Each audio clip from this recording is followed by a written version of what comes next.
Now, The Contenders, our series on key political figures who ran for president and lost, but who nevertheless changed political history. Next, we feature former House Speaker Henry Clay of Kentucky, known as the Great Compromiser. The program was recorded at Clay's Ashland estate in Lexington, Kentucky, and is about 90 minutes. This 14-week series is airing at 8 p.m. Eastern, August 1 through August 14th, here on American History TV on C-SPAN 3.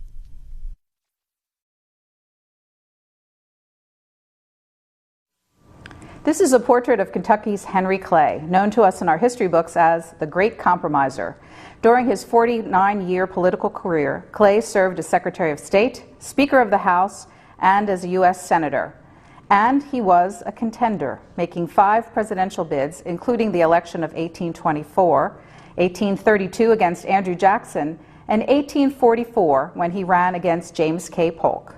Tonight we are on location at Ashland, Henry Clay's home in Lexington, Kentucky, and for the next 90 minutes we will explore the life and legacy of this man. Unsuccessful in his long quest for the White House, yet having an outsized influence on American history. And we are in Henry Clay's parlor right now. Let me introduce you to Jim Clotter, 25 years now as Kentucky's state historian. Jim, thanks for being with us. Glad to be here. Well, why Henry Clay, why is he relevant to Americans living in our time? I think on a couple of accounts. First of all, his famous comment, "I would rather be right than be president," I think still speaks to us. You know, it's a clarion call to people all across whatever we're doing, whether we're in politics or something else, is to do the right thing. He also said, you know, that in a sense, that politicians need to remember the country and sacrifice for the country. And I think that is still something that we need to remember as well. And of course, the man known as the Great Compromiser, a man that forged these compromises that not only kept the nation together, but were constructive. And those kind of things, I think, are the kinds of things we need to remember about Henry Clay, as well as all the things that he did in his life. They again, are a clarion call over and over to us, to say to us again and again that we can do a lot of things if we just do and try, as a self-made man did, Henry Clay. Well, we're going to try to fit 49 years of rich political history during a very complex and interesting time of American history into our program tonight. But let's start with some basics about his biography. Where and when was he born, and then how did he get to Kentucky? He was born in 1777, and the 7th child, and his father died very young. Clay's mother remarried to a younger man, but Clay liked to think of himself as this self-made man, as this man, the mill boy of the slashes, carrying the corn to the mill and working himself to the bone and coming up from the ranks from a very poor family. But in essence, he came from a very well-to-do family. They had slaves. They weren't that bad off, but it was part of the persona that Clay then presented as himself. From there, he went through his family basically came to Kentucky, leaving him back in Virginia when he was 14 years old to be on his own. And from there, then he finally joined them back in Kentucky when he was 20 years old as a young lawyer, married well. The easiest way to get rich is to marry well, and he did that. And this estate that we're in today is an example of what he did with his start and with his promise, and he made himself into somebody that all Americans knew. Whom did he marry? Lucretia Clay. Lucretia Hart Clay, and Lucretia was from the Hart family, which is an early family in Kentucky. Marriage into that family also gave him entry into a lot of the political circles that would have probably been denied him. She brought with that marriage some money, and they basically had the connections because her family was related to a lot of people, and he used those connections to move forward. But he also, once he got his foot in the door, that he could open the door himself through his own skills and his own abilities. If Henry Clay were, through time travel, standing here today, what will we see? What did he look like? What did he sound like? Well, Clay would have, I don't think anybody would sit down with Henry Clay and not leave without liking Henry Clay. He was a man, not a handsome man. Everybody says he was ugly. In fact, they always comment about his large mouth. They said his mouth was so large that he couldn't even spit properly. And he was a man who liked the ladies, as they said. And somebody at the time said he could kiss them out of one side of his mouth while he was resting the other side of his mouth. So that was a kind of, but as soon as he opened that mouth, a great oratory came out. And he could charm you. He had that charisma that if there was a person of the opposite party that one time came to Henry Clay's home and to a party that Clay was doing, and there was a room filled with people, a room bigger than this, and the man said to this man from the other party, he said, "Wouldn't you like to meet the famous Mr. Clay?" And this Democrat said about the Whig Clay, "No sir, no sir, I do not choose to subject myself to the spell of his fascination." Because he knew that Henry Clay would suck him into his orbit if he just met Henry Clay, because he had that personality, that charisma, that charm, that anybody who would meet him would like Henry Clay one-on-one. Do you know, was this just a genetic gift, or did he school himself to be an orator? Did he have a mentor? Where did he get this from? He worked at it. He'd heard Patrick Henry speak back in Virginia, and he was just amazed by the force of Henry's oratory, and he wanted to be like that, and he worked at it. He talks about giving speeches to the cows in the field as practice. And then he came to Kentucky as a lawyer. You almost had to convince your juries through this force of your words, not necessarily through the law itself in frontier state like that. And so he developed it, but it was almost a self-made orator too, because over time it was something he could turn on a minute and speak on the issues. It was impossible to challenge Clay in a debate, because he would get up on the spur of the moment and come up with all the facts and all the figures and win the argument. John C. Calhoun once prepared a talk for 2 weeks, and Clay got up and demolished it instantly. And that's the kind of man that Clay was, and had he been able to appear on television, he could have really been a very effective politician.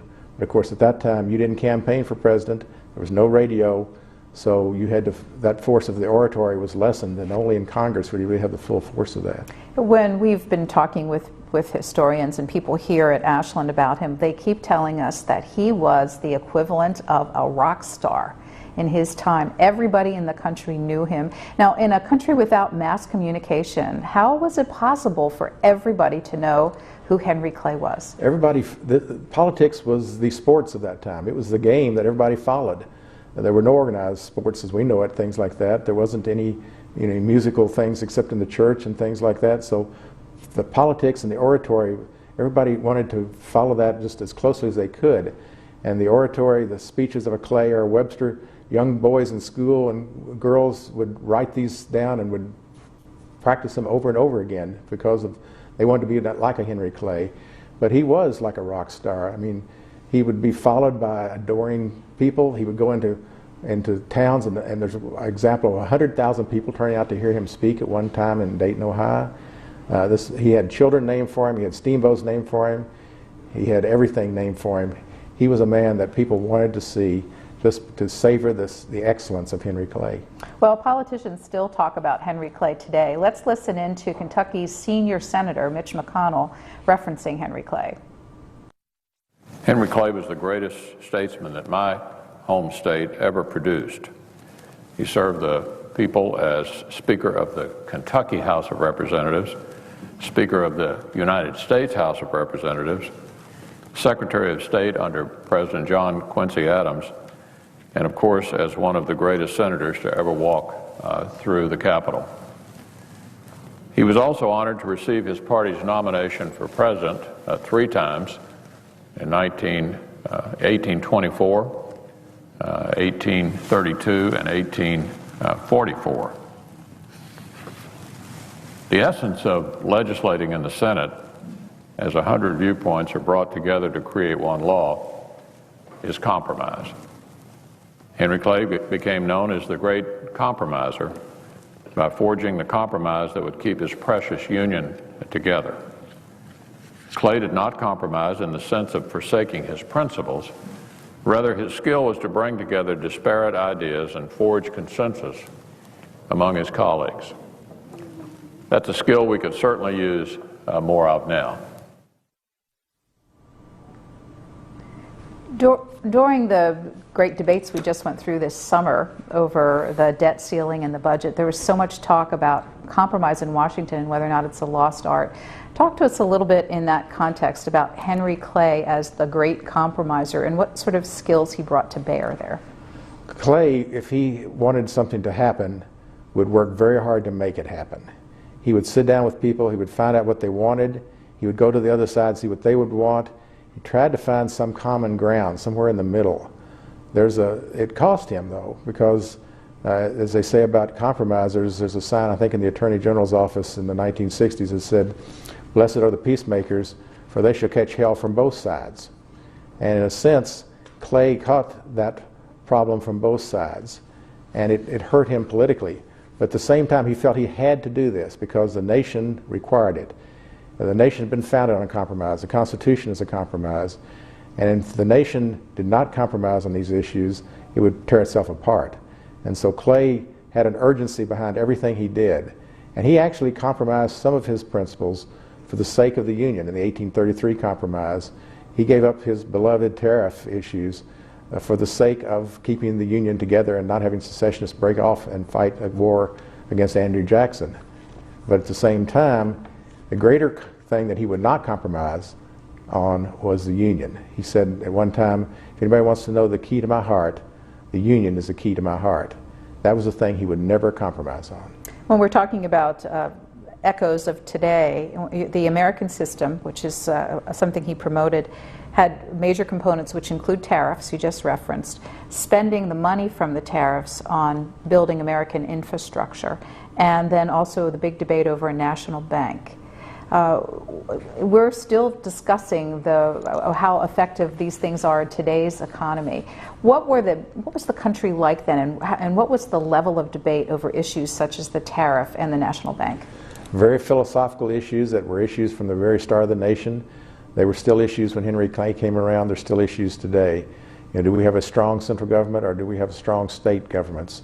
These are the issues that Clay spoke on. He thought a national government should do things for the nation, and that the states could not accomplish these, and he spoke out of that, and people spoke against him for that, and it hurt him in a lot of ways politically as well.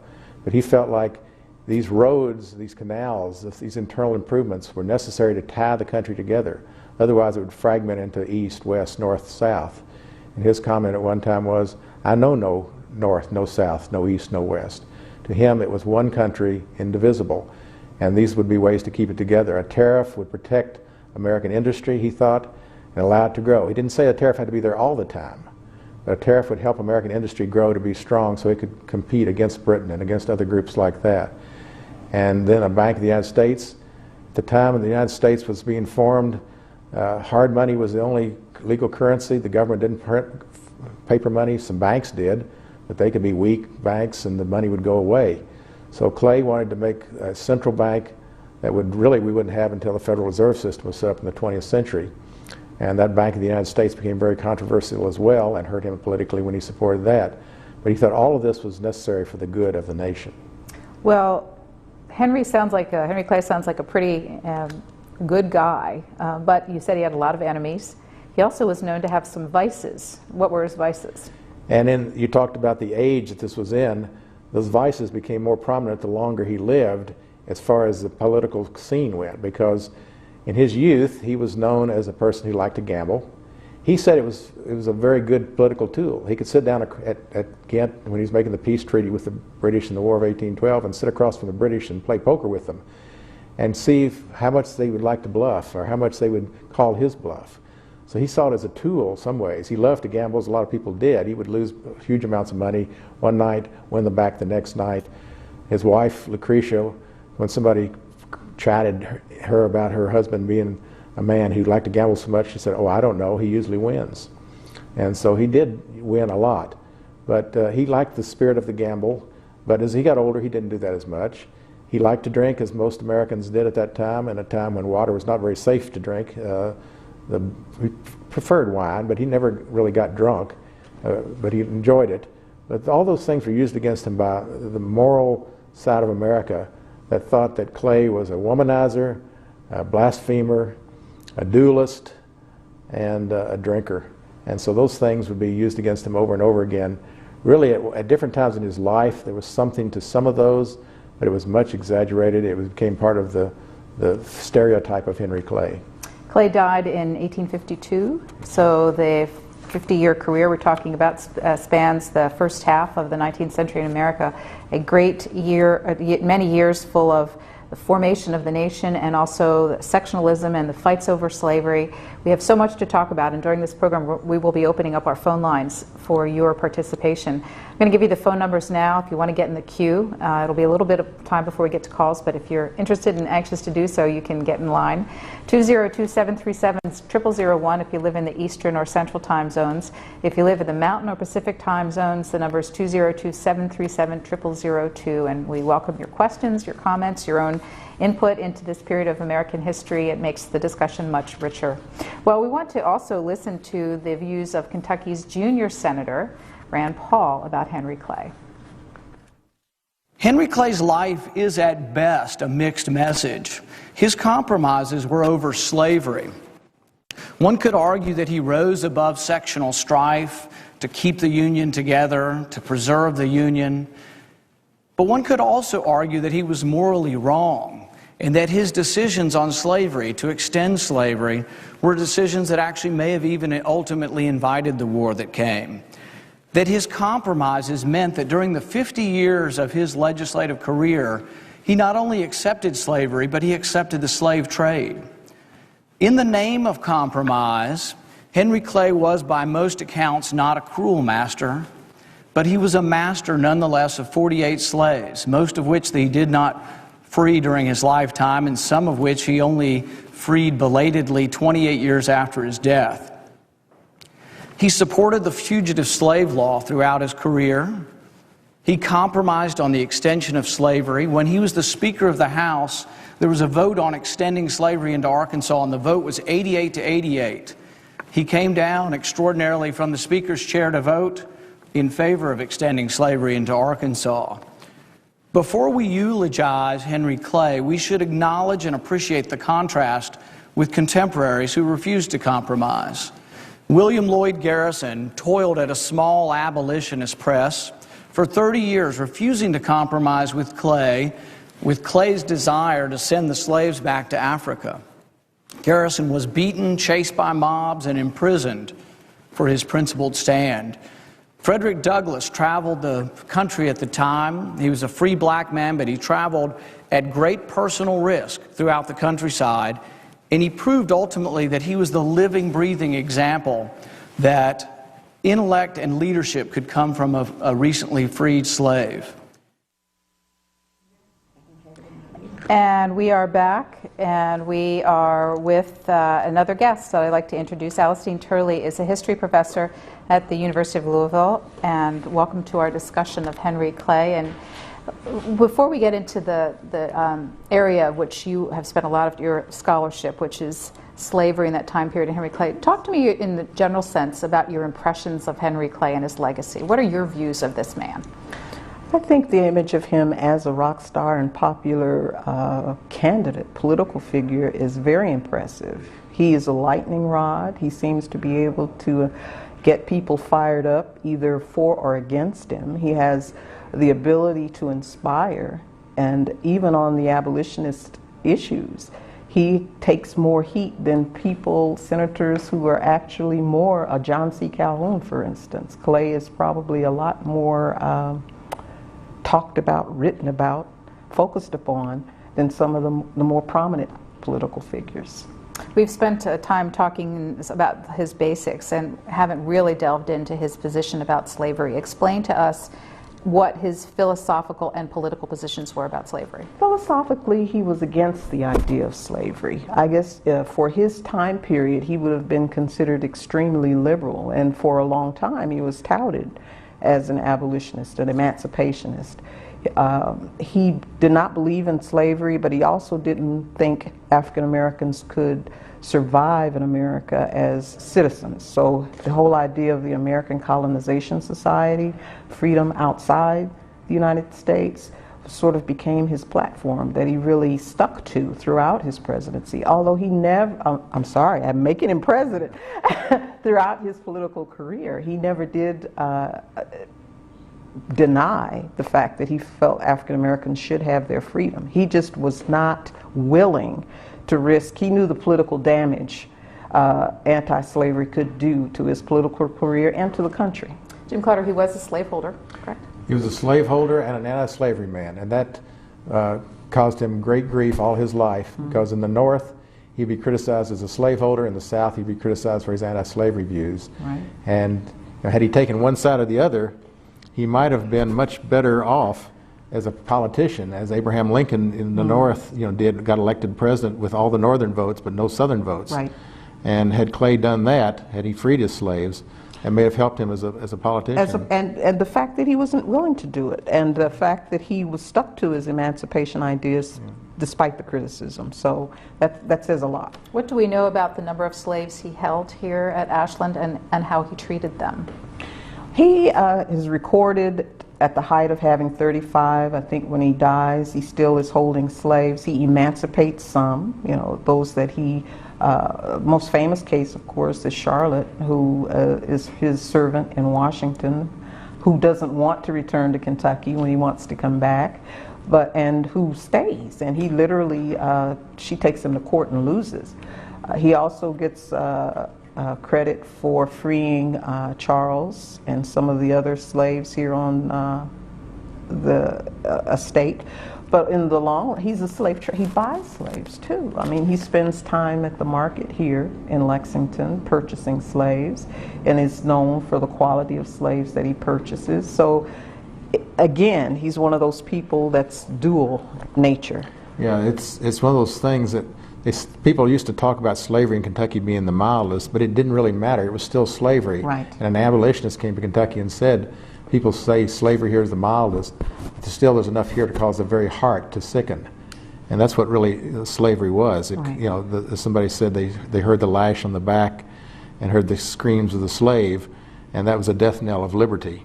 And that was a part of Clay that he could never quite see or pick up on as much as the other parts of his life. I want to spend a minute more on this American Colonization Society. I read that at its first meeting, some pretty famous American names around the table, including Andrew Jackson, his nemesis, Daniel Webster, James Monroe, Francis Scott Key, who wrote the Star-Spangled Banner.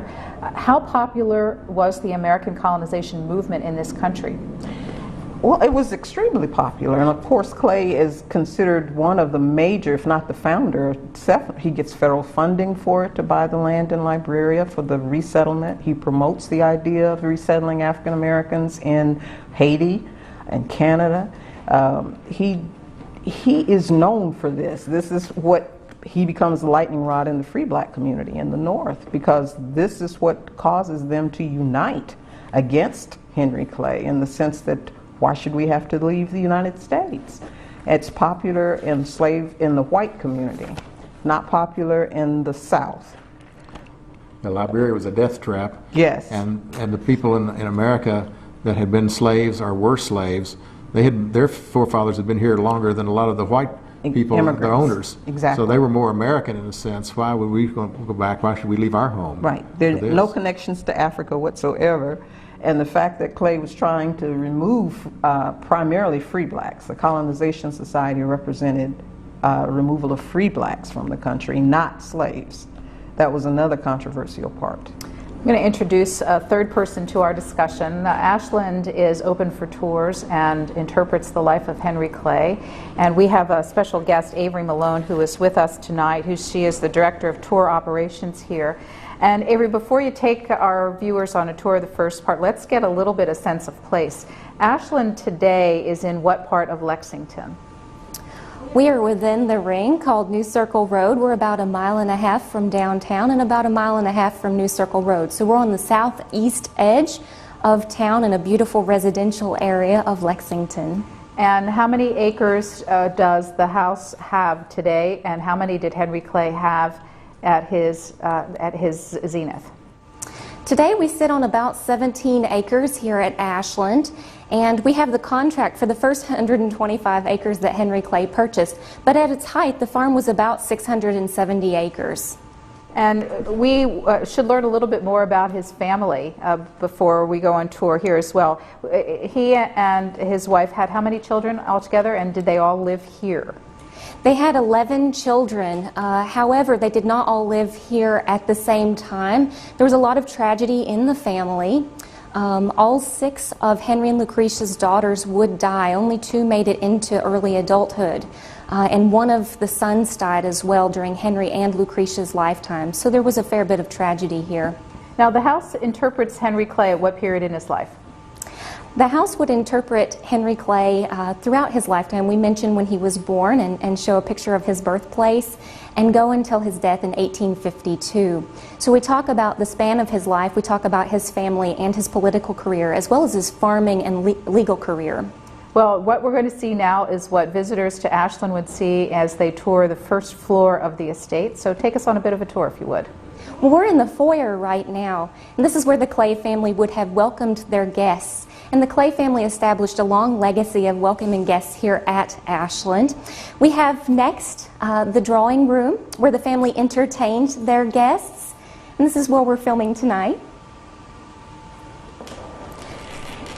Many of the Clay's important guests would have come to this room. It was the most formal room in the house. And we also have the dining room, where you can see Lucretia's ice cream service set on the table. The orange and white china service was given to her by her sister, and it was a gift purchased in France. And Lucretia was particularly known for her strawberry ice cream. I'd like to take you next into the study. And in the original house, this room was used by Henry Clay like a home office for his 3 careers. Henry, of course, was a farmer, a lawyer, and a statesman. I would like to draw attention to Henry Clay's portfolio and document box. Currently, we have the portfolio on loan to us from the Supreme Court, and Henry Clay would have used these items when he went to Washington, D.C. We also have a pair of stirrups that say H. Clay, and as a farmer, Henry Clay believed in breeding the best to the best, and because of this philosophy, 11 Kentucky Derby winners can draw their bloodlines back here to Ashland. Next, we have the library.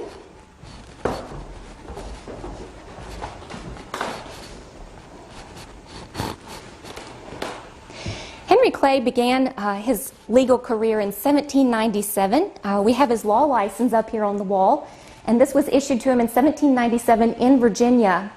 Henry Clay would turn to his legal career throughout his life as a source of revenue or income, and his legal career and his great oratory really helped define who he was. Well, we will be back with you throughout the program. You're going to be available to answer some of our viewer questions, and you'll also take us on a tour of other places in the house, Avery Malone. So thank you very much for this view of Ashland in Henry Clay's period. Who are some of the famous people he may have hosted here? Several presidents came here. William Henry Harrison met with Clay here. Martin Van Buren came here 2 years before they thought they were going to be running against each other in 1844, and it's a real, say 4 or 5 days, it's a question really, did they talk about trying to make the Texas issue go away? Because they both issued letters later on that said they opposed the annexation of Texas, which became a fierce issue in that campaign. Did they meet in rooms like this and talk over that? We don't know. Basically, a lot of famous people, including Lafayette and others, have been through this area, and all those people wanted to see Henry Clay. All the foreign visitors who came to America and went beyond the mountains wanted to come to Lexington, the Athens of the West, the cultural center of the West, because it was also the political center of the West with Henry Clay here. We're going to mix in our first viewer phone call. It is from Brian in Springfield, Illinois. Brian, welcome to our conversation about Henry Clay. Good evening. I want to thank C-SPAN for this series. It's a great idea. I'm calling from Springfield, Illinois with a non-Lincoln themed question. I wanted to ask the panel about 1824 and the corrupt bargain charge against Henry Clay when he backed John Quincy Adams over Jackson and accepted the Secretary of State position. Do you think that's the reason why we're referring to Henry Clay as contender instead of president? The 1824 election. That was used against Henry Clay the rest of his life, and it was one of his major political mistakes. There were 4 people in that race. The Constitution says the top 3 vote getters, if there's not a majority, will go to the House of Representatives, where each state will have 1 vote. Henry Clay ended up number 4 on that list. He probably should have been on the list, because if he'd gotten in as the Speaker of the House at the time, he would have been able to use his vast popularity to probably win the presidency by one-on-one campaigning in the House of Representatives, but he didn't. So he became the president maker, not the president. And before he even left Kentucky, before he left Ashland, he had said that he favored John Quincy Adams for the presidency. Adams had the same viewpoints. At that time, Jackson, he called a mere general, and Clay always feared the Napoleons of the world. He feared that America would elect these generals and they would use some pretext to take over and become a dictator like Napoleon had during his lifetime. And so Clay really went to Washington knowing he was going to support Adams. His mistake was not supporting Adams, and in fact, that may have been his best compromise, was getting enough states to vote for Adams to be president, because Adams didn't carry but 9 states and 13 were needed. Clay did that. Adams was elected. But then Clay made his big mistake. He accepted the offer of the Secretary of State position from John Quincy Adams. That was a stepping stone to the presidency. Half of his people said he should do it, half of his advisors said he shouldn't, but he couldn't turn it down, and that was then used against him as a corrupt bargain. Andrew Jackson was his great nemesis. What was Jackson's position on slavery? Much more hostile than probably one of the first presidents. He marched into Florida mainly to clear out what he considered a threat from Florida. One of his major campaigns into Florida was the issue of free blacks with British support living in Florida, along with Native Americans who were raiding into American territories, taking slaves out of the United States. So he's very hostile toward any idea of freedom, and much more so than our presidents. Next telephone call is from Scott, who's watching us in Boston. Hello, Scott. Hi, how are you? Great, thanks. You have a Henry Clay question for us? I do. I went to high school in Eastport, Maine, which is on Moose Island, kind of a cool, foggy, a little bit dreary island there, very close to Canada. We all knew in Eastport that Henry Clay had insisted, after the War of 1812, the island had been taken by the British. He had insisted, when he negotiated the end of the Treaty of Ghent, that the island be returned to the United States, even when John Quincy Adams, who was another negotiator, was willing to sort of let Canada have the island, let British have the island. And I'm wondering if any of the historians would know why he was so adamant on the return of Moose Island and Eastport to America.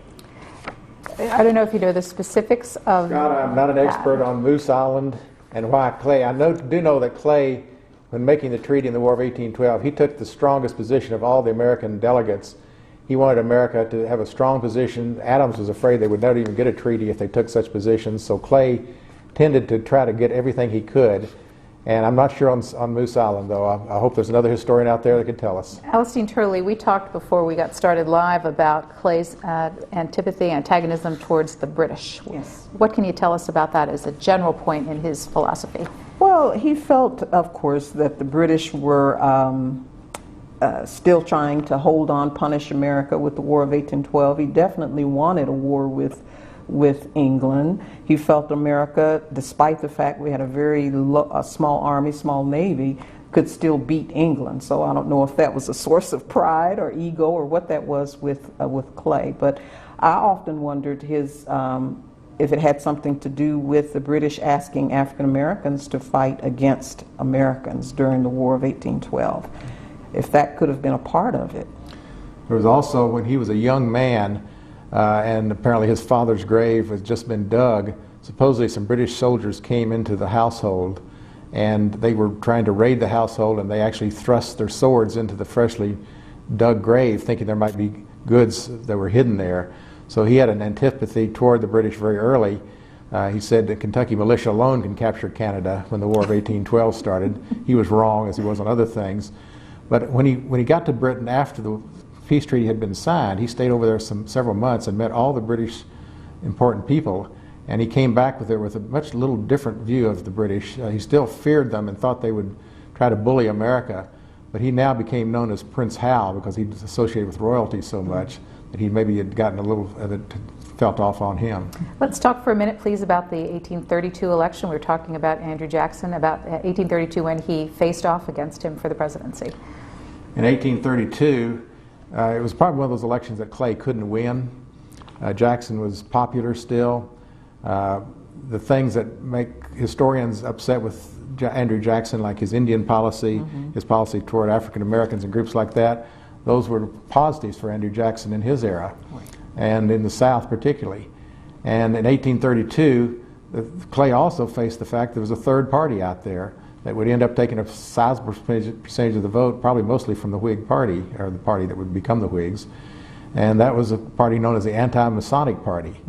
The whole issue of Masonry, which we still hear today with movies and things like that about it, the Anti-Masonic Party thought that the Masons should be done away with. Clay was a Mason? Clay was a Mason, and Andrew Jackson was a Mason. Clay was not a practicing Mason at the time, so it was kind of the lesser of two evils.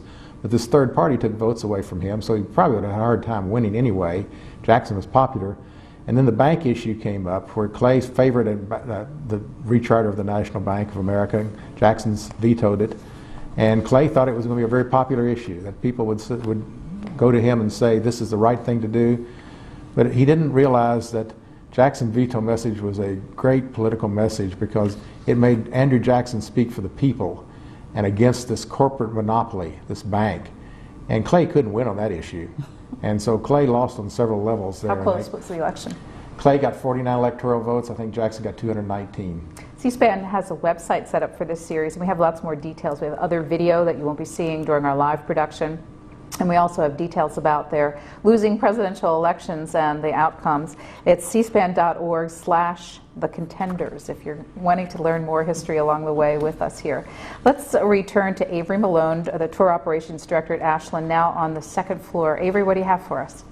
Well, we're in the Henry Clay bedroom right now, and you can see the bed behind me. This is Henry Clay's 1830s bed, and we even have a letter where he talks about how comfortable this bed was and that it didn't even have bed bugs. Upstairs we also have Henry Clay's dueling pistols. These were purchased in 1799 and later altered a bit. We believe that these went to war with his son in Mexico. Henry was in 2 duels, one with Humphrey Marshall and one with John Randolph. And the duel with John Randolph actually takes us back to Henry Clay as Speaker of the House.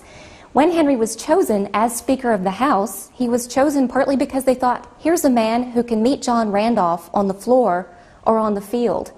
And it happened that they met on the field. John Randolph compared Henry Clay to a character in the novel Tom Jones and basically called him a card cheat on the Senate floor. Henry wasn't there to defend himself and felt that no man should have to endure such a dishonor, so he challenged John Randolph to a duel.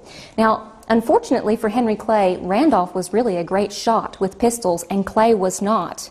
But Randolph decided that he didn't want to deprive Lucretia or the nation of Henry Clay and decided to shoot at the ground. Fortunately, nobody was seriously injured in either of Henry Clay's duels.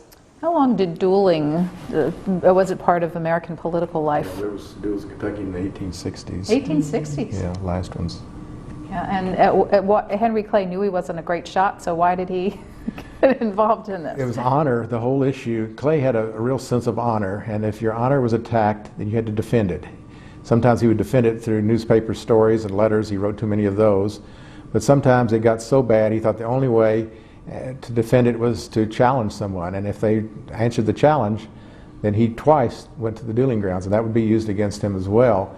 Randolph was particularly... And this is Senator John Randolph of Roanoke, right? Yes, Randolph of Roanoke, a man who was very eccentric. Had one of the great quotes, though, about Henry Clay. It may have been applied to other people, too, but he said that Henry Clay is like a rotten mackerel in the moonlight. He both shines and stinks. And that's a great vision there, that Clay both shines and stinks. And Randolph, disliked Clay for a lot of the things he did, but he admired Clay because Clay had the ability to do things. And even in the last part of his life, Randolph, as a dying man, wanted to come to the floor of the Senate, so he said he could listen to this magnificent voice one more time. Our next telephone call is from David, San Francisco. David, welcome. Thank you. I have one quick comment. That is that anybody who thinks that today's politics is overly divided should really take a look at the political verbiage in the Jacksonian era. But then the question is this, to particularly Dr. Clotter, is that do you find it a bit ironic that the Republican Party, which was formed out of the Whig Party, has evolved from a party founded by Henry Clay on the basis of public works and federal investment in local projects into one that opposes all that, and particularly with Mitch McConnell's comments? Thank you. Yes. Hi, David. Basically, the Whig Party evolved and into the Republican Party. Abraham Lincoln himself had been a Whig and became a Republican, and it had many of the aspects of the Whig Party. But in modern days, parties really have aspects of both of those. The Democratic Party has a lot of the central factions of the Whig Party. Some of the Republican business-oriented sections come from the Whig philosophy. So, in a sense, Henry Clay lives on in both parties, and maybe doesn't live on enough in both parties, but he still lives on in both parties. Comments on that question? Well, and certainly you mentioned 1830s. You have the rise of the anti-slavery, New England Anti-Slavery Society, who becomes a thorn. And he does develop some democratic ideals. He definitely is against the idea of a gag rule in Congress, which many of the Southerners and Northerners want. And for the sake of freedom, he definitely overrules that idea. He wants these petitions, even though he doesn't support it. He wants it heard. Before we get too far into the 1830s, we really haven't spent time on one of the first of the three great compromises that he's known for, and that's the Missouri Compromise. Will you talk a little bit about the politics around that? The Missouri wanted to come into the Union and what time frame are we talking about? 1820. Missouri wants to come into the Union. Question is, will it be a slave state or not? Maine is about to enter at the same time, so it ends up that the two come in, one is slave, one is free, but that wasn't necessarily going to be decided at the beginning. And the whole question of slavery, it's like a fire bell in the night, as Thomas Jefferson said. When the slavery question arises, it's always been there, it's kind of smoldering like a fire, and now the Missouri Compromise feeds that fire and brings it to the forefront, and there's debates and debates. Where will slavery, will it continue? Will it go on? Will it be everywhere in the nation? Will it be somewhere in the nation? Will it be limited? And there's attempts to limit it completely. Clay is not really the man who makes the first compromise, the first Missouri Compromise. It's a lot of the ideas were here, but it came from other people. And he works to get it through, but it's not really his compromise. But then once it's through and everything seems like it's done, Missouri passes a law, and part of their Constitution says that free blacks will not be able to go in Missouri. And the United States Constitution says American citizens can go anywhere. And so this is the compromise that Clay, because everything else was getting ready to fall apart. And Clay works out a very convoluted answer to that satisfies everybody and satisfies nobody. But at the same time, it ends the crisis. And he hopes then that slavery will not be an issue, because to Clay, slavery is the real thorn in his side. He can never come up with a solution on that. And if it's a wound, it's a self-inflicted wound, because Clay was a slaveholder. Right. And that makes it difficult for him to please. He starts out people believing that he's an emancipationist and he's on the North side. And then over time, he's hated by both the North and South. It's a no-win situation for him. We are halfway through our 90-minute discussion on the life and times of the contender, Henry Clay, who ran for the White House throughout most of his political career, 5 times in total, 3 times as his party's nominee, and unsuccessful all the while, but with a great effect on the direction and future of his country. We're going to take a very short break and then be back at Ashland, his home in Lexington, Kentucky, to talk more. And welcome back to Ashland, the home of Henry Clay in Lexington, Kentucky, a place that has been preserved and is open for tours. The people who spend their professional lives helping to curate this place hope that you will be inspired to come down and visit them after our 90-minute discussion tonight about Henry Clay. Let me reintroduce you to our guest. Alistine Turley is a professor of history here in the state of Kentucky, Georgetown. Tell us about your college, will you please? Yes, I'm a professor at the Department of Pan-African Studies, University of Louisville, one of 13 Pan-African Studies departments in the country. And you were colleagues at Georgetown? We were colleagues at Georgetown College, and that's where I teach American history now. And where is Georgetown, Kentucky? It's about 12 miles north of Lexington in the next county, so they're very close. And when you were colleagues, did you debate a lot? We did.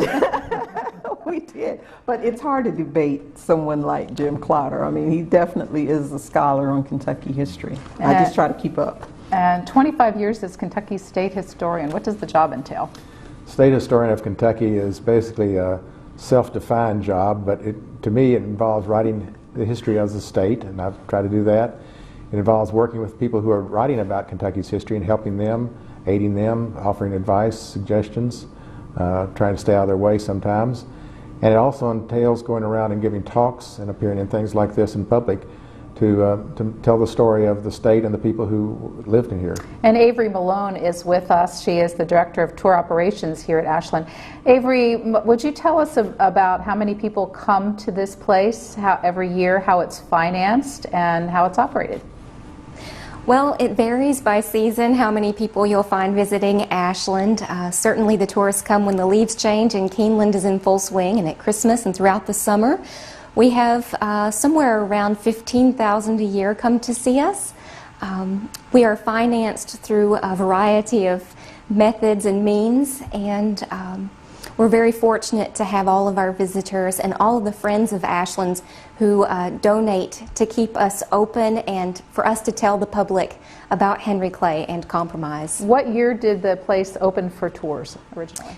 We opened in 1950 for tours, and this was only 2 years after Nanette Bullock died. She was Henry Clay's great-granddaughter, and she was the one who really preserved Ashland by starting the Henry Clay Memorial Foundation.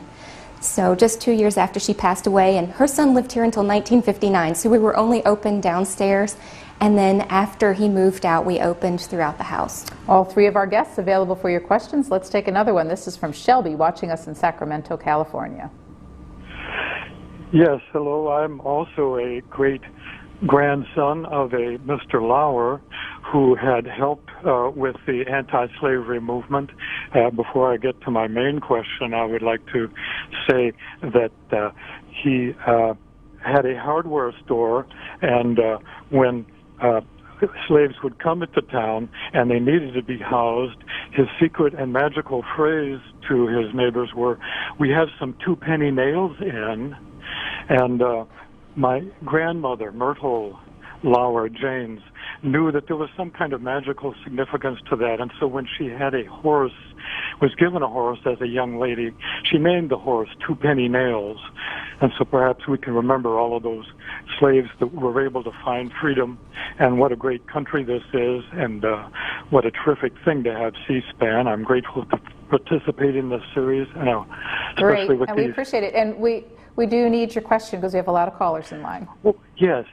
I saw masonry emblems on the buildings in the beautiful city of Louisville, Kentucky, and my question was, could you tell us, please, what association Henry Clay may have had with that city? Thank you. Okay, with the city of Louisville. Well, Clay's son, Henry Clay Jr., lived in Louisville and in Lexington, and Clay Jr. Used some of his wife's money again to basically buy a lot of property when Louisville was on the rise, and so he became quite wealthy as a young man. That son ended up being killed in the Mexican War, killed by Mexican lances. But Clay would visit there and help his son, and it was a rival of Lexington, though, because Louisville eclipsed Lexington in population in 1830 for the first time. The river boats there made Louisville on the artery of communication and transportation. And Lexington was kind of in a backwater now because it's not on a water system. And so his connection with Louisville was a mixed one, but it generally supported the Whig side. Next phone call is from Willie, and Willie is in Columbus, Ohio. Willie, you're on. Thank you. I'd like to know real quickly, any connection, any association. I've always been under the impression former heavyweight champion Cassius Clay always said that was his slave name. Any association at all? Thank you. Alistine Turley. Well, certainly the name Cassius Marcellus Clay it stands out for Americans because he was considered an abolitionist and anti-slavery advocate here in Lexington, ran an anti-slavery newspaper. However, it's my understanding, and maybe Jim knows better than I, but I don't think there was a real family connection with Cassius Marcellus Clay. Yeah, John Edgerton did a story for the New Yorker once, and I did some research helping him on that, and the man known as Muhammad Ali, who was originally Cassius Marcellus Clay, was named for the abolitionist leader, but his family that he came from was from Western Kentucky. They just took that name because the distant cousin of Henry Clay. Cassius Clay was an abolitionist or anti-slavery man, certainly, and they thought that was a good name to take when they had freedom.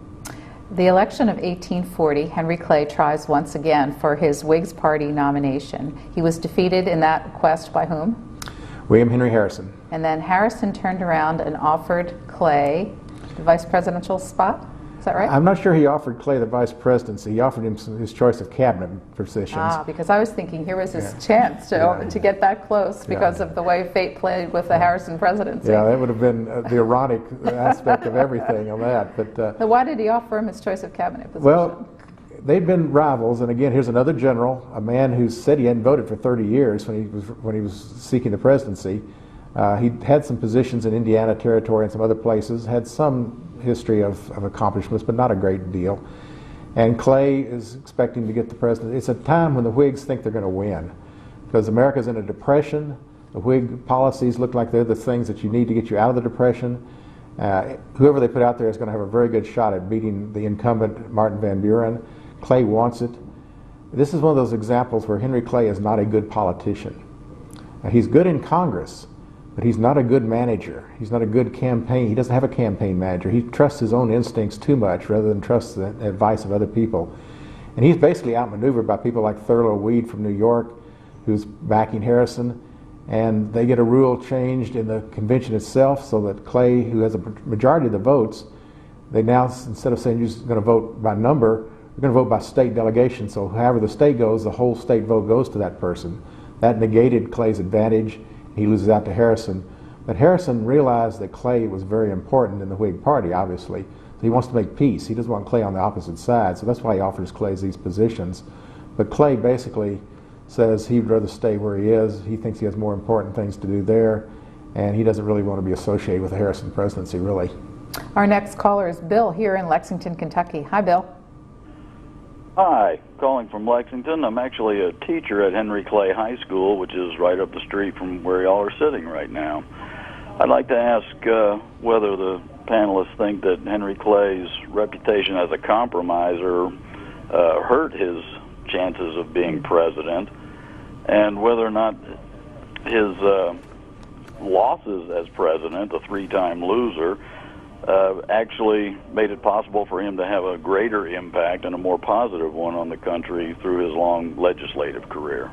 Thanks. Well, I'm going to ask all three of our guests very briefly to answer that question.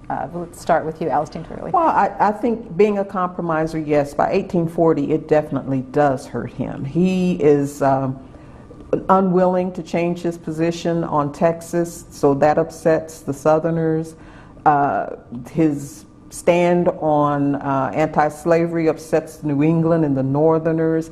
He is trying to straddle the fence, and I think it does hurt him more than help him. Avery Malone, the question, did his years as a compromiser ultimately hurt him in his quest for the presidency? What do you tell people here? Well, I'm unsure, but I do know that being a compromiser is not universally popular during the present time when someone's seeking a position of power. People usually want you to take a strong stance. And your thoughts on this? Emerson said that a foolish consistency is a hobgoblin of small minds. Clay was not consistent all of his life. He at one time opposed a bank in the United States when he was a young man, then he favored one later on. He changed a little on different positions over time. He gave up on the tariff in the 1833 compromise. So his enemies used that against him and said he wasn't consistent, that he would compromise and trim his sails to anything as long as they were getting votes. I don't think that was the case. I think, but he was willing to take a change and make a change and say that he had been wrong. And that's hard for a politician to do, and it sometimes costs you, and it cost him. We had an earlier caller that wanted to reference the Treaty of Ghent, and we talked about Henry Clay's views about the British. We're going to see what's called the Ghent Code in just a minute, but what was the Treaty of Ghent's significance? Basically, it ends the War of 1812, which the Americans are not winning at the time the delegates get over there. And it gets worse because they thought that the British would be still fighting Napoleon, and Napoleon is out of the way by the time the deliberations start. So the Americans are not negotiating from a place of strength.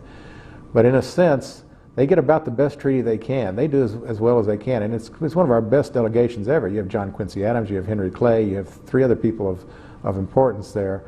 and it draws out. It takes a long time to come about, but given the fact that they didn't have a lot to work with, they came out with a very strong treaty for America, and it was hailed that way too. And it didn't hurt that Andrew Jackson then won the Battle of New Orleans after the treaty had been signed, but the news had not reached America. So it was almost like the two things came at the same time, so it looked like we won the war, even though the treaty had been signed before the battle had been fought. Avery, you have the Ghent jacket. Can you tell us about it and its significance? Yes, we have the Ghent jacket here, and this is the diplomatic issue jacket that Henry Clay would have been given to go to Ghent and to negotiate peace. This jacket's very significant in that it's one of the few pieces in the collection that we have that belong to Henry Clay. This jacket also served as an artifact during the time that the Kentucky A&M was here, a forerunner to UK. They used this jacket as an artifact then as well. We're going to go back to telephone calls. Next is from Denver. Michael. Good evening. My family and I grew up in Milwaukee, Wisconsin, and in the 50s we all went to Henry Clay Elementary School for 7 years. So he's always been a source of fascination for me. I used to come to Louisville and Lexington on business, and I'm sorry I didn't realize you guys were there. I have a very simple question. This very best-selling biography on him called Henry Clay, The Essential American by David Heidler is very popular, and I'm wondering if you've read it, and would it be a good choice for me to learn about Henry Clay, or do you have something else to suggest? Thank you very much. Well, we just happen to have Heidler's book here. It's one of the several books available in the bookstore, and they have a number of biographies. But I'm going to ask both of you, if you're just starting out, what would be the book you'd pick up about Henry Clay? That's the most recent biography, and it has a lot of strength on the human side of Henry Clay. Gene Heidler is the co-author of that as well. And it's the newest biography. If you want political emphasis, probably Robert Remeny's book, which is about 20 years old, on Henry Clay is about the same size. But if you want to start out on something smaller, there's Daniel Walker Howe did a book many years ago which has a chapter on Henry Clay about the American Whig Party. And that's a good introduction on Henry Clay, and he has a very good view. If you want to compare Clay and Calhoun and Webster, the Great Triumvirate, Merrill Peterson did a book back in the 70s called that, The Great Triumvirate, and it's a very good, balanced view on all three men and kind of gives you a nice comparison to start with. And of course, Lindsay Apple has just done a book on the family legacy of Henry Clay, and Apple's book is excellent, and it also takes Clay's family beyond just his lifetime into almost to the present. Alistine Turley, what would you pick up either for him or the period? For him, Remini and definitely the Triumphant are things Triumphant that I've read, that because it does bring in Daniel Webster and some of the other important figures of the time. And for African Americans, it puts it in perspective as far as what's going on in the country and what the great debates are about. So definitely, I've not read the newer version. I'm waiting for Jim's book that's coming out. So that'll be the next one that I'll pick up to read. When and what is the next book? My working title is The Great Rejected, Henry Clay and the American Presidency. How about that? Perfect timing. The Great Rejected is a quote that was said about Clay at the end of his life, that he was the great rejected by the people, but that he stood out above them because of that. And I'm about to finish writing it this month, or early next month, and then I've got to go through the publication process. So about a year away, I hope. I thought we could get it finished before the Contenders series was over this year. Well, the current Speaker of the House has many of his powers. I think that he can look back to the speakership of Henry Clay. He spoke about Henry Clay recently. Let's listen to Speaker John Boehner. Henry Clay, the first what I'll call strong Speaker of the House, the real leader of the House. When our country was founded and the Congress was put together, the first speakers over the first 20 years or so came out of the English Parliament system, and they were more of a referee, didn't have any real power. But Clay was the first real Speaker of the House that had some power. And you know, there's a lot of things you can say about roles of the Speaker. Henry Clay was clearly a very strong Speaker. And if you look at the period from 1820 to 1860, there was no one person in the United States more responsible for holding our Union together than Henry Clay. By the way, that was from an event that was organized by the folks here at Ashland, where they invited all living speakers to come and talk about the role of speakers. It was held at Transylvania University here, and it is on our video library if you'd like to go back and watch it. Quite an interesting event that they hosted here, bipartisan discussion about the role of speakers. To both of you, how did Henry Clay enhance the powers of the speaker? The force of his personality. I think no one wanted to debate him. Certainly he had the force to win the argument. So I think that alone had great influence and power. I don't know if any other speaker would be comparative. He also understood the power of committee assignments. The committees, I was going to say, the committees basically, he understood that the speaker had the power to put the people he wanted on the committees, and when it's something important, he was known to be a fair man as a speaker, and that was very important, that both sides of the aisle respected him and respected his opinions. He was never overridden as in his rulings, and he basically was fair in the makeup of the committees, but when he knew there was a certain issue coming up, you can see a slight inclination to put the friends to that issue, that he wanted the issue to go a certain way. So he understood very early that. He also changed, the rules changed with his backing. He gave the speaker more power, cut off debate, to limit debate, things like that, that allowed him to be a much more important, powerful figure than anybody before. But Alice Dean's absolutely correct. It was his force and his will that made it as important as anything else. Next telephone call is from Raymond in Kalamazoo, Michigan. Hi, Raymond. Raymond, we're going to move on. Let's take a call from Lonnie, watching in Chevy Chase, Maryland. Lonnie, you're on the air. Good evening. Lincoln once referred to Clay as his beau ideal of a statesman. I always believed that the two men had never met. However, recently I came across a web page which purported to show a book, I believe it said, that had been inscribed by Clay to Lincoln. Could the panel comment on this a bit? I mean, what is the thinking now? Did Clay and Lincoln ever meet? Louisville, did he meet him in? Well, we don't know, basically. There was one person who left a memoir about the turn right between the 19th and 20th century that said that that person had seen the two in Lexington. Abraham Lincoln married Mary Todd Lincoln, who was from Lexington, and her family was very closely allied with the Clays, so her family knew the Clays. Lincoln came to Kentucky several times in connection with the family and the states that followed it, and he certainly heard Henry Clay speak. Whether they met is unknown, but can't you imagine what a great time it would have been had they you have to think they tried to meet, if nothing else. But had Lincoln come to Ashland, and the two of them would sit here in a parlor, and Clay would say, something, and Mr. Lincoln would say, well, that reminds me of a story. And then Henry Clay would say, well, that reminds me of a story, and they would go back and forth. But Lincoln never said he met Clay, so I think that's very possibly that he would have said that had he known. He did say that Clay was his beau ideal of a statesman.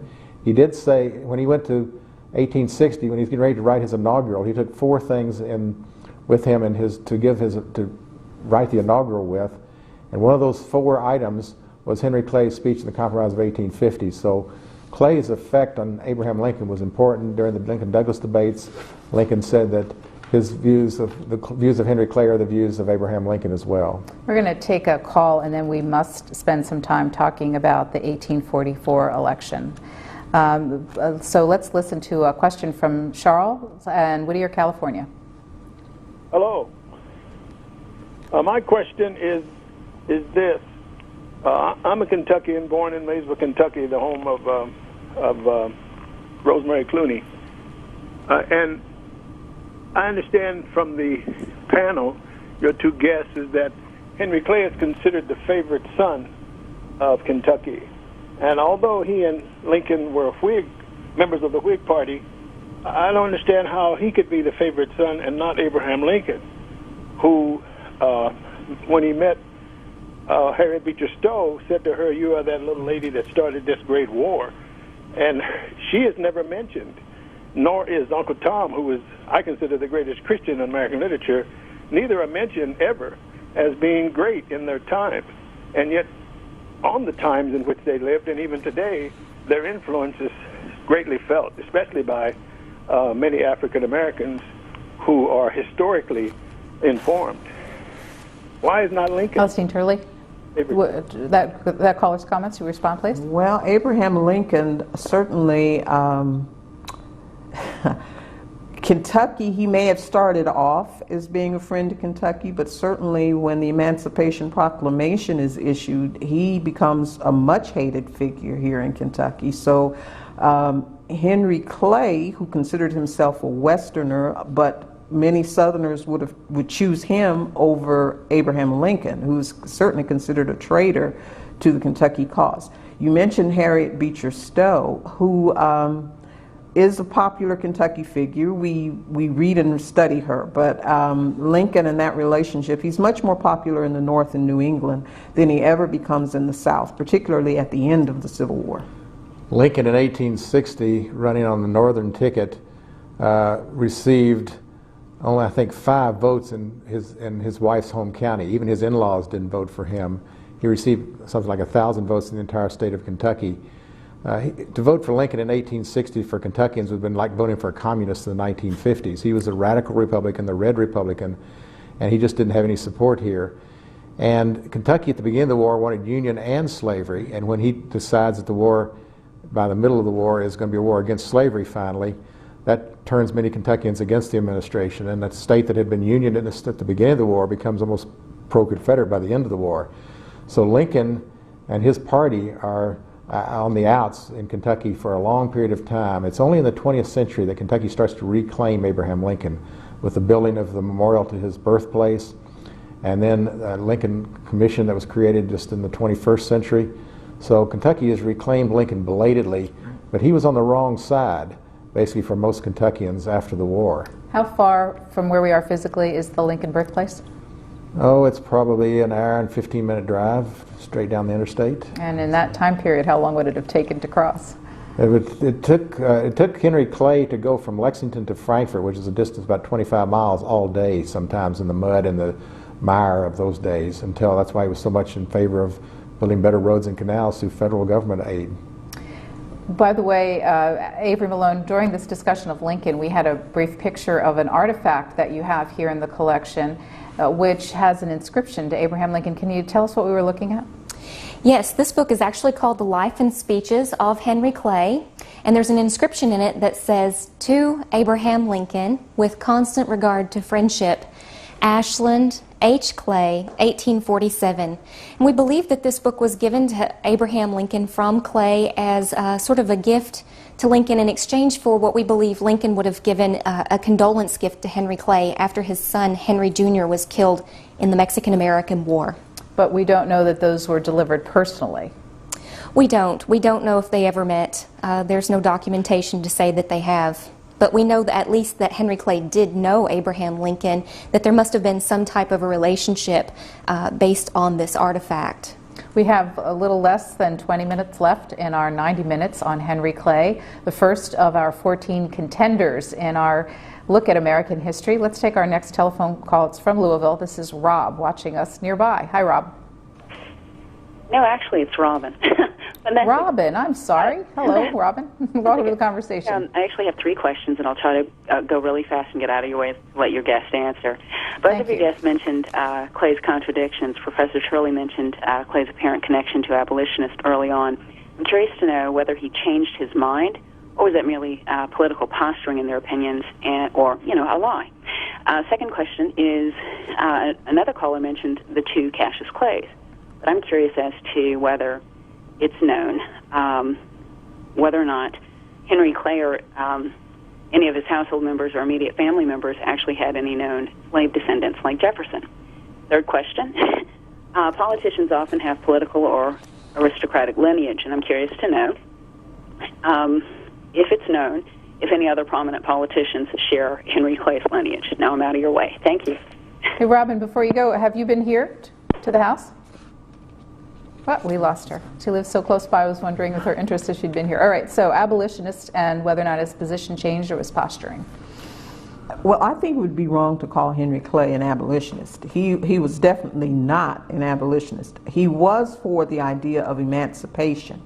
And no, he never changed his position on that. And as we discussed earlier, especially in the election of 1840, that it hurts him. The fact that he tries to waffle and straddle the fence. But no, he never backs away from his idea of emancipation. Cassius Clay. I was going to say, Robin, in 1799, Clay speaks out for the first time publicly in Kentucky against slavery in a letter to the local paper. And 50 years later, when he does the same thing again, when Kentucky's trying to adopt a new constitution and they're hoping to get slavery abolished in it, which doesn't happen, he takes basically the same stance. So over a 50-year period, he's pretty consistent. The thing is that over that 50 years, the world had changed around him, and his views were still the same.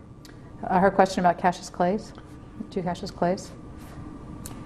I know of no, with the question about whether or not they're African American, no, I'm not aware of that. So whether or not he had any descendants who were African Americans? There were at least one story that appeared something like 40 years after Henry Clay's death, that a woman said that she had been a mistress of Henry Clay, but I have found nothing to substantiate that story. And there were also several Henry Clays in this area, so it may have been she was mixed up with somebody else. There's a list, I mean, you can pretty much have compiled a list of the Clay slaves, and I didn't see her name there anywhere, so I don't think that happened. Cassius Clay, probably not either as far as I know. He had an illegitimate offspring, but it was in Russia when he was ambassador to Russia. That offspring showed up at his door one day at Whitehall, the Cassius Clay home here in Kentucky, and the shock of that caused his wife to eventually end to divorce Cassius Clay. Now, the last question I just wrote down, aristocratic lineage. Do you remember her exact question? If anybody, I think she said, was if anybody, politicians have the same connection, have any connection to Clay as far as being related to Clay. I'm not sure that I know of anybody else. So there was no family dynasty that in politics? I don't think so. All right, let me move on because we're going to run out of time here. The 1844 election against James Polk. This time Clay was successful in securing the Whig nomination. Everything I've read about it said it was one of the dirtiest campaigns conducted. What were the issues, or was it real personal politics? Or both? Well, Clay goes in as a favorite on this for a change. And James K. Polk is the first dark horse candidate for the presidency. He went in hoping to be vice president, ends up being the presidential nominee of the Democrats. So the Democrats are scrambling from behind. Clay had been organizing a campaign for 2 years. There's campaign biographies everywhere. There's sheet music with Clay's pictures and names. There's all kinds of ribbons and buttons and medals that you can do. So the Democrats, basically coming from behind, have to attack. And they attack Clay pretty heavily on all those issues. The 1844 election is a perfect storm of bad things happening to Henry Clay. He writes too many letters and says too many things, causing him to look like he's waffling on the issue of Texas annexation, which was a big issue at the time. All these issues of drinking, gambling, and carousing comes back against him and is used against Clay. And I think it's more the combination of things that defeat Clay. The standard view is that the Texas annexation issue, Polk takes that and says we need to annex Texas. The northern abolitionists and others in the north oppose that because they think it will bring war with Mexico, which it does. Clay opposes annexation unless it takes place on a peaceful basis. So he's going against kind of America's manifest destiny. He's going against the national mood.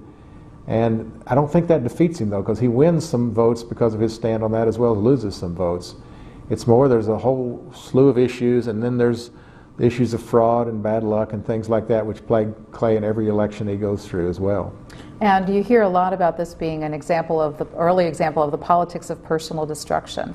Was this on both sides? Was Henry Clay a practitioner of those kinds of politics? I think he was his own worst enemy. He certainly trusted the wrong people, I think, in the 1844 campaign. He doesn't listen to advisors. This is still a problem for him in 1844. He believes his own press, that he is the favorite, and he doesn't see the challengers as serious, so he's not really campaigning. Yeah, he shoots himself in the foot a couple of times. Now, he opposed Texas annexation, predicting it would lead to war with Mexico. He was correct. The great irony, his son goes to fight in that war, and what happened to his son? His son is killed in the war.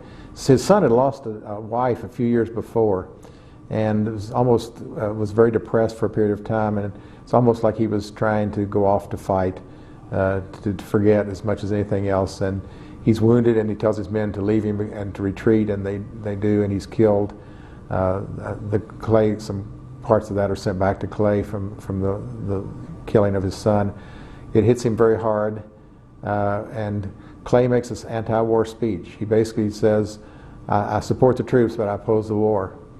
And it's a speech that many people consider a very courageous speech at the time, because it was going against a lot of the national mood in the South, particularly, which was one of his constituents areas. So.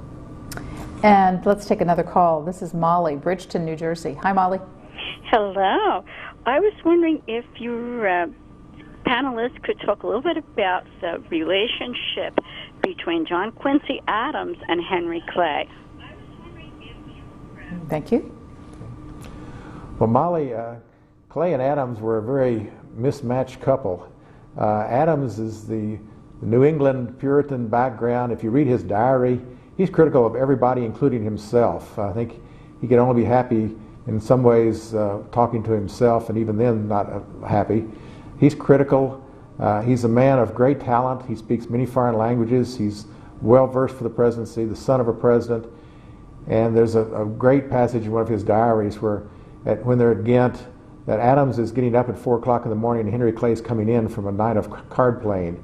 And Adams looks at this with great frowns with this and says, this is the debauchery of Henry Clay. Of course, why is it wrong for him to be up at 4 a.m. in the morning, Clay coming in at late? You know, you could turn it around and say it's the other way around. But this is John Quincy Adams. Henry Clay, as we've talked about in this program, is a very different kind of person. And they constantly tweaked each other and talked to each other and didn't like each other in a lot of ways, but they respected each other. And when Clay makes John Quincy Adams President of the United States in 1825, everybody expected they would fight and they would break away from each other, but Clay is a very loyal Secretary of State, and Adams gains more respect for Clay, Clay gains more respect for Adams, and they may not have never been friends, but they were certainly greatly respectful of each other the rest of their lives. Avery Malone, we're reaching back into the earlier part of Henry Clay's career. This is a good time to look at one of Ashland's most prized possessions. That's the Washington Goblet. Will you tell us about it? Yes, we do have the Washington Goblet here. And this was the item of greatest patriotic inspiration in Henry Clay's home.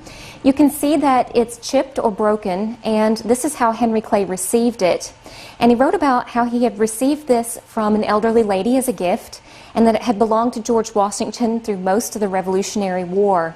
He used this like an artifact in his house, and really used it to connect us to our early nationhood and as an object to venerate George Washington.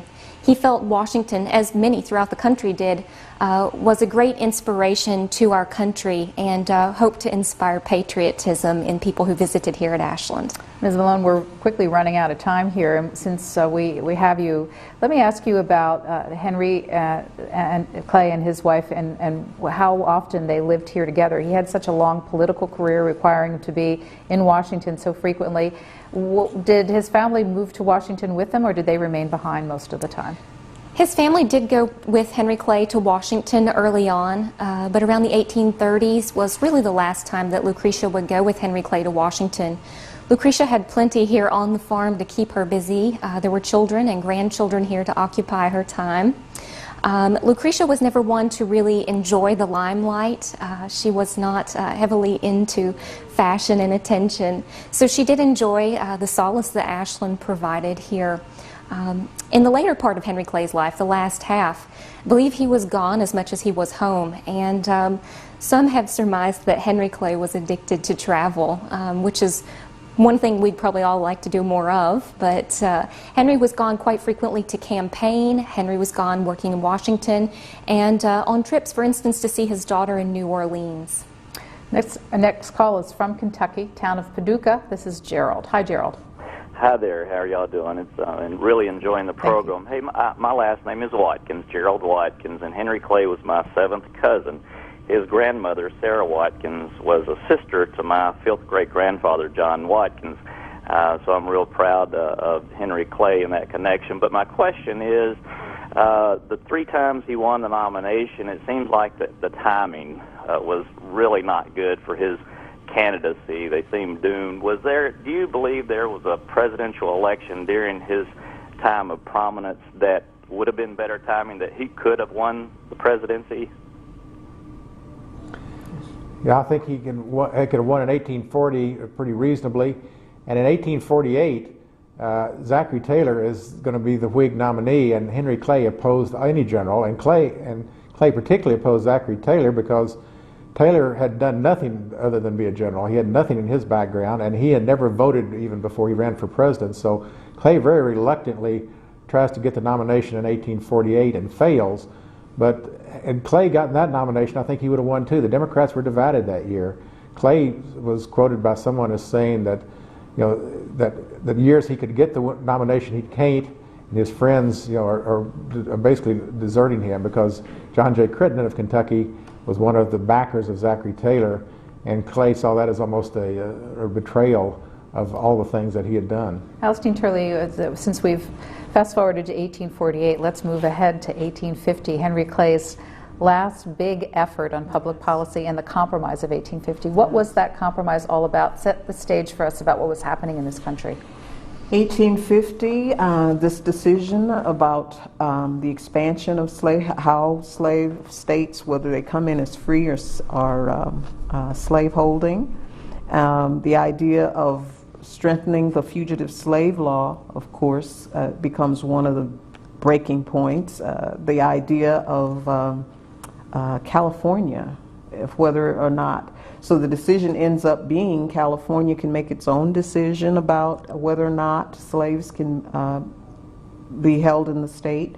Missouri comes in, New Mexico and Arizona, exactly. So again, we are now truly into the manifest destiny where United States reaches from coast to coast. And for African Americans, the strengthening of the fugitive slave law becomes a major issue in American politics leading up to the Civil War. Jim, we only have about 4 minutes left, but on the Compromise of 1850, it's so important. Henry Clay was not successful. He was reaching the end of his strength and health. How did it all turn out? I think it says something about Henry Clay. In 1849, he comes back to the Senate after his defeat in 1844. He'd been at home and living in the quiet and the peace and serenity of Ashland, and he has nothing to gain. He's not going to run for president anymore. But he comes out of retirement to hope, in essence, save the country in his mind one more time in 1850 with the Compromise. And in Missouri, he'd broken all the little pieces up and got them passed one by one. In 1850, he listens to somebody and they put it all together in an omnibus bill that says, let's pass this all at once. It doesn't pass. So Clay goes off to Rhode Island to take the waters, and the bill does pass piecemeal under Stephen Douglas. Clay thought and was roundly supported on this, that this would bring peace in his lifetime, and it did, because he dies 2 years later. But within a decade of that, the Civil War begins, partially over the fugitive slave law that was part of that compromise. Henry Clay dies in 1852. He is buried where? In Lexington, in the cemetery. Right nearby. We have some video of his gravesite. His funeral was really quite an event, a 1,000-mile train cortege. Tell me more about it. I mean, of course, his trusted servant, Charles, is still at his side to the very end with the funeral pyre. He's viewed, people come from all over, the trains are coming in, and thousands of people in Lexington for the funeral. So it's national news. And I think the thing about that monument, there's monuments to Clay. I think he's got more images in the capital, the nation's capital, than any other individual. Atlantic magazine in 2006 put him as one of the 100 most influential Americans of all time. I think the best monument to Clay is not any of those things. I think it's the fact that Henry Clay kept a divided nation together. The nation is still one nation, united, still a working democracy, and it's still trying very hard to live up to the spirit of Henry Clay. We have time for a very quick call from Bowling Green, Kentucky. I have a quick question for us. Yes, my name is Dr. Ann Onyekoloje, and my question, why do you suppose Henry Clay was not interested in a woman's perspective on slavery? And the reason why I ask that question, European Victorian woman by the name of Harriet Martineau had traveled to America, to Kentucky, in 1834 or 1835, and she visited... Caller, I'm going to interrupt you because we understand the history and we have very little time, so... Harriet Martineau, of course, is sent by Britain, so that's enough for Clay not to like her. But I would certainly say that just his Southern principles about women's place. Yeah, he loved women. Had women been able to vote, Henry Clay would have been president many times because by all the estimates, women of America liked Henry Clay. Despite all these rumors about him and everything else, everybody uniformly says that women liked Henry Clay, would have voted for him. Martineau came to Ashland, stayed here. She didn't like the Clay children, but she liked Henry Clay when she got here, even though she had problems with Henry Clay. And so that was part of the nation and the America of his time, too, the contradictions and the controversy around Henry Clay. We heard Jim's views of why Henry Clay was important for our country. Would you close with yours? He was important for the country because he polarized and made America make a decision on slavery. The 1850 Compromise, which did pass, African Americans fled to Canada. It increased the public awareness of slavery in America. So that was his major contribution, I think. We just skimmed the surface of a 49-year political career for Henry Clay, our first of 14 contenders, men who didn't achieve their quest for the presidency but changed American history. I want to say thanks to our guests, Alistine and Jim here, and Avery, who is the tour director, for helping us better understand Henry Clay's life. Also have a couple other quick thank yous. The Henry Clay Memorial Foundation for both preserving Ashland and for sharing it with all of us around the country tonight. Deborah Korb, who is the executive director, Eric Brooks, who is the curator, outstanding help to our crew in putting this program together, and their colleagues, both volunteers and staff here at Ashland. And then a personal thank you to C-SPAN's former board chairman, Bob Myron, and his spouse Diane, who traveled all the way to Kentucky to be with us. History buffs that they are, as we kick off the first of our Contenders series. Thanks for being with us as we learned more tonight about the life of Henry Clay.